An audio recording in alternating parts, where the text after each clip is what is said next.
அண்மை செய்தி.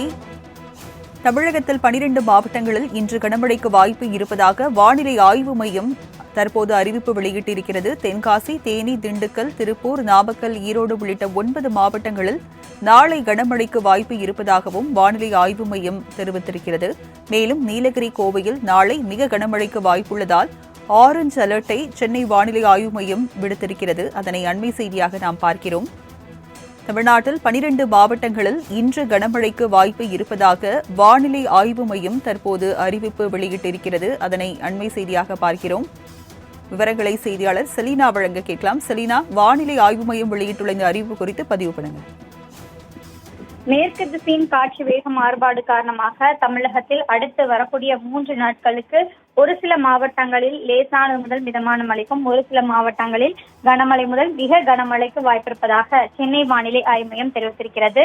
இன்று தமிழகத்தை பொறுத்தவரையிலும் நீலகிரி, கோவை, திருப்பூர், தேனி, திண்டுக்கல், மதுரை, தென்காசி, கன்னியாகுமரி, திருநெல்வேலி, தூத்துக்குடி, ராமநாதபுரம் மற்றும் விருதுநகர் ஆகிய மாவட்டங்களில் கனமழைக்கான மஞ்சள் நிற எச்சரிக்கை என்பது விடுக்கப்பட்டிருக்கிறது.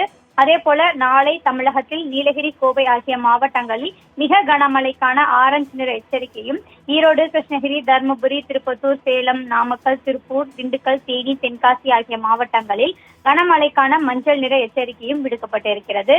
நாளை மறுநாள் 20ஆம் தேதியை பொறுத்தவரையிலும் நீலகிரி, கோவை ஆகிய 2 மாவட்டங்களுக்கு கனமழைக்கான மஞ்சள் நிற எச்சரிக்கை என்பது விடுக்கப்பட்டிருக்கிறது. மீதம் இருக்கக்கூடிய மாவட்டங்களில் ஓரிரு இடங்களில் மற்றும் லேசானது முதல் மிதமான மழைக்கு வாய்ப்பிருப்பதாகவும் சென்னை வானிலை ஆய்வு மையம் தெரிவித்திருக்கிறது.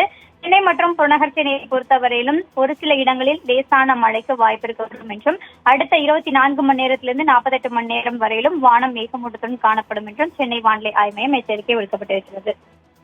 விவரங்களை வழங்கியதற்கு நன்றி செலீனா.